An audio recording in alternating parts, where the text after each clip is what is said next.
बच्चों, happy mathematics to you all. जैसे कि पिछले कुछ वीडियोस में हम कंटिन्यूसली रैशनल नंबर्स डिस्कस कर रहे थे, आज हम जो नंबर्स डिस्कस करने जा रहे हैं वो हैं इर्रेशनल नंबर्स। इर्रेशनल नंबर्स के बारे में वैसे मैं आपको शुरू में इंट्रोडक्शन इसका दे चुकी हूँ कि जो नंबर रैशनल होते हैं वो इर्रेशनल नहीं होते, जो इर्रेशनल होते हैं वो रैशनल नहीं होते। ऐसा क्यों? तो एक बार फिर से मैं आपको एक बात बताती हूँ। जो रैशनल नंबर्स थे हमारे, जो p/q फॉर्म में थे, उन्हें जब हम डेसिमल्स में कन्वर्ट करते थे तो हमारे कुछ डेसिमल होते थे टर्मिनेटिंग डेसिमल और कुछ डेसिमल्स होते थे नॉन टर्मिनेटिंग रिपीटिंग डेसिमल्स। लेकिन कुछ डेसिमल्स ऐसे भी होते हैं जो non terminating non repeating decimals होते हैं और वो नंबर्स जो हैं वो रैशनल की कैटेगरी में नहीं आते, इसलिए उनके लिए हमने एक नई कैटेगरी बनाई है जो कि कहलाती है इर्रेशनल नंबर। अब बात आती है कि ऐसे नंबर्स हमें मिलते कहाँ हैं। तो सबसे पहला और सबसे मेन एग्जाम्पल जो इसका है वो है पाई। पाई जो वैल्यू है उसकी जगह हम कई बार 22/7 और कई बार 3.14 यूज़ ज़रूर करते हैं, लेकिन ये पाई की एग्जैक्ट वैल्यू नहीं है। पाई की वैल्यू 3 के बाद बहुत सारे डेसिमल्स तक हमने अभी तक निकाल रखी है। आगे भी साइंटिस्ट इसके बारे में कर रहे हैं कि कितने प्लेसेस तक हम और आगे जा सकते हैं, लेकिन अभी तक उसके प्लेसेस फिक्स्ड नहीं है और उनमें कोई रिपीटिशन भी नहीं है। तो इसलिए सबसे पहला एग्जाम्पल जो है इर्रेशनल नंबर्स का वो पाई है। इसके अलावा पाई की दो वैल्यूज़ हम यूज़ ज़रूर करते हैं, पर ये दोनों वैल्यूज़ इर्रेशनल नंबर्स की कैटेगरी में नहीं आती। 22/7 p/q फॉर्म का नंबर है, इसलिए 22/7 एक रैशनल नंबर है। 3.14 एक टर्मिनेटिंग डेसिमल है, इसलिए ये भी किस कैटेगरी में आएगा? Rational number. लेकिन जो खुद पाई है वो कौन सा नंबर है? वो इर्रेशनल नंबर है। तो पाई इर्रेशनल है। इसके अलावा और कौन से नंबर्स हैं जिनके answer non terminating non repeating होते हैं? तो रूट्स में जो नंबर्स होते हैं जिनका हम लॉन्ग डिवीजन मेथड से स्क्वायर रूट कैलकुलेट ज़रूर करते हैं, पर ये भी कभी एंड नहीं होता, चलता ही रहता है और ना ही इसमें कभी कोई रिपीटिशन चालू होता है।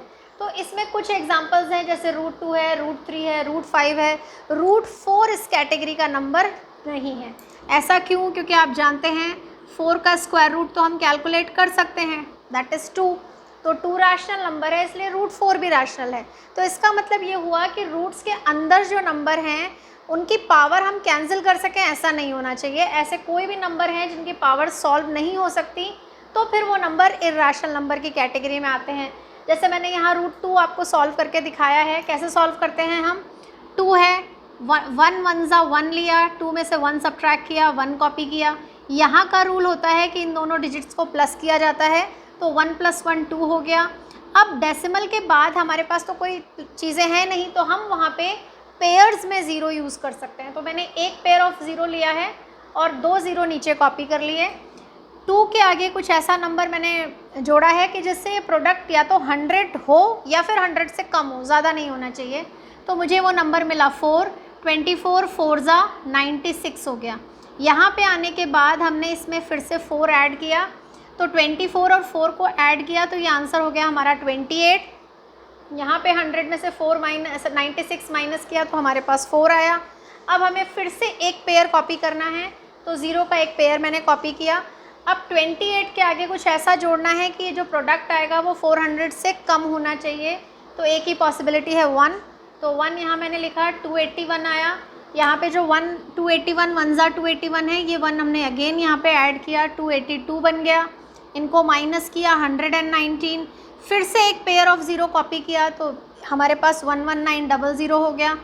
अब 282 के आगे फिर से कुछ ऐसा जोड़ना है कि प्रोडक्ट जो है वो 11900 से कम होना चाहिए, तो हमने 4 अटैच किया। सॉल्व किया तो हमारे पास इस तरह से 604 आया। अब हमने अगला नंबर जो इसमें जोड़ा वो वापस से 2 हो गया। अब ध्यान से देखो, 1 आया, फिर 4 आया, फिर 1 आया, फिर 4 आया, लेकिन फिर 1 नहीं आया, 2 आया। और अगर मैं इसके आगे करूँ तो भी सेम पैटर्न में आंसर नहीं आएगा। इसका मतलब एक तो ये डिवीज़न कभी कंप्लीट नहीं होगा, दूसरे इसमें कभी रिपीटिशन भी नहीं होगा। तो ये नंबर्स जो हैं नॉन टर्मिनेटिंग नॉन रिपीटिंग की कैटेगरी में आगे बढ़ रहे हैं, इसलिए ये नंबर्स क्या कहलाते हैं? Irrational number. एक और नंबर है जो हम इर्रेशनल नंबर्स की तरह शो कर सकते हैं कि अगर हमें कहा जाए कि शो एनी इर्रेशनल नंबर, तो हम इस तरह से लिख सकते हैं कोई भी नंबर लिया उसे डेसिमल में लिया, पहले लिखा मैंने 0 1, उसके बाद मैंने उसमें जोड़ा 2 बार 0 यानी 00 फिर 1 फिर 000 फिर 1 फिर 4 टाइम्स 0 फिर 1। लेकिन इसमें ध्यान रखना, ये जो मैंने आगे डैश अप्लाई किए हैं ये अप्लाई करना बहुत ज़रूरी है, क्योंकि अगर मैंने इसको यहीं छोड़ दिया होता 0 1 0 0 1 0 0 0 1 0 0 0 0 1 और मैंने वो डैश अप्लाई नहीं किए होते, तो ये जो नंबर है ये टर्मिनेटिंग नंबर्स की कैटेगरी में आता और ये नंबर रैशनल हो जाता। लेकिन क्योंकि यहाँ पे डैश लगा हुआ है इसका मतलब ये नॉन टर्मिनेटिंग नंबर है, और क्योंकि इसमें रिपीटिशन भी नहीं हो रहा इसलिए ये इर्रेशनल नंबर्स की कैटेगरी का नंबर है। तो जो इर्रेशनल नंबर्स हैं वो किस तरह के नंबर हैं? Non terminating, non repeating. जो डेसिमल्स हैं वो हमारे इर्रेशनल हैं। 3 मेन एग्जांपल्स हैं जो हमें इसमें हमेशा याद रखने हैं। अब हमसे जो इसमें क्वेश्चंस पूछे जाएंगे वो ये हैं कि हमें 2 नंबर्स देके उनके बीच में और इर्रेशनल नंबर्स पूछे जाएंगे, तो अब हम वो डिस्कस करेंगे। तो बच्चों अब हम सीखेंगे कि 2 नंबर्स के बीच में और इर्रेशनल नंबर्स कैसे इंसर्ट किए जाते हैं। तो जैसे कि तुम्हें पता है कि 2 रैशनल नंबर्स के बीच में हम इनफाइनाइट रैशनल नंबर्स इंसर्ट कर सकते हैं, बिल्कुल उसी तरह इनफाइनाइट इर्रेशनल नंबर्स भी इंसर्ट कर सकते हैं, और तरीका करीब करीब सेम है। जैसा कि हम रैशनल्स के लिए करते हैं वैसे ही हम इर्रेशनल्स के लिए करेंगे। पहले हम इन नंबर्स को डेसिमल्स में कन्वर्ट करेंगे।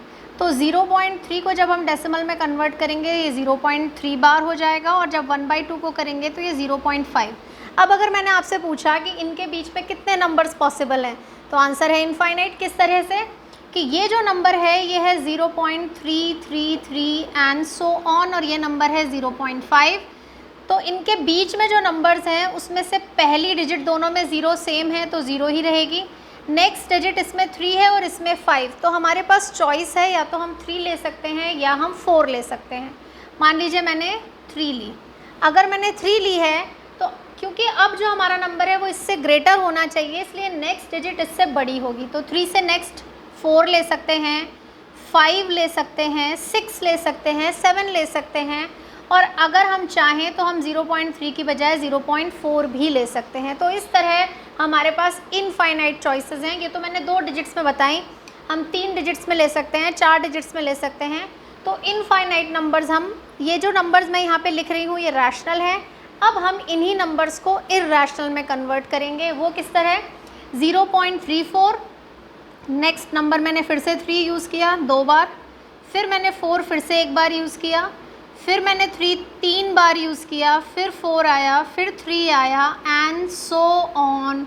ये इस तरह से हम डैश लगाएंगे। और अब ये नंबर्स कौन सी कैटेगरी में आ गया? इर्रेशनल्स की कैटेगरी में। क्यों आ गया? क्योंकि अब ये नंबर जो हमें दिख रहा है non terminating, non repeating decimal है। तो इस तरह नंबर्स को लेकर हमारी चॉइस कोई भी हो सकती है, पर अगर हम इस तरीके का कोई भी पैटर्न लिखते हैं तो वो इर्रेशनल नंबर्स को रिप्रेजेंट करेगा। जैसे ये है 3 5 0 1 0 0 1 0 0 0 1 0 0 0 0 एंड सो ऑन। ये भी एक इर्रेशनल नंबर है। इसी तरह 4 के आगे मैं अपने नंबर ऑफ़ चॉइसेस कुछ भी ले सकती हूँ, कोई भी नंबर हम यहाँ पे यूज़ कर सकते हैं। जैसे मैंने 2 यूज़ किया, 2 के बाद फिर से 4 यूज़ किया, फिर 4 यूज़ किया, फिर 2, फिर 4। इस तरह से हम अलग अलग पैटर्न बना करके, लेकिन हाँ बस ये क्लियर होना चाहिए कि हम कहीं भी बार ना लगा सकें, यानी रिपीटिशन ऐसा नहीं होना चाहिए जिससे बार के अंदर ले रह सके। तो इस तरह हम इनफाइनाइट इर्रेशनल नंबर्स इनके बीच में डाल सकते हैं। अब आते हैं, अगर हमारे नंबर्स पहले से ही इर्रेशनल हैं तो उनके बीच में कैसे नंबर्स इंसर्ट करेंगे। तो इनके लिए भी जो सबसे सिंपल वे है वो ये है कि हम इन नंबर्स को डेसिमल में चेंज कर लें, जैसा कि मैंने अभी आपको बताया था। तो 1√2 के लिए वैल्यू होती है 1.414 एंड सो ऑन। √3 के लिए होती है 1.732 एंड सो ऑन। और अब मैं इनके बीच में इसी पैटर्न पे कोई भी नंबर इंसर्ट कर सकती हूँ, जैसे कि 1.5 ले सकती हूँ मैं, या मैं ले सकती हूँ, ये फर्स्ट चॉइस है मेरी, सेकंड चॉइस हो सकती है मेरी 1.6, थर्ड चॉइस हो सकती है मेरी 1.7। लेकिन ये सब अभी फ़िलहाल रैशनल हैं। अगर हमें इर्रेशनल्स में कन्वर्ट करना चाह रहे हैं तो हमें इन नंबर्स को इस तरह के पैटर्न में कन्वर्ट करना पड़ेगा। 1.5 1 5 5 1 5 5 5 1 एंड सो ऑन। 6 0 6 0 0 6 0 0 0 6, इस तरह से dash dash 7 1 7 7 7 1 7 7 1 and so on. और मैं चाहूँ तो इस तरह भी कर सकती हूँ 1.732047983।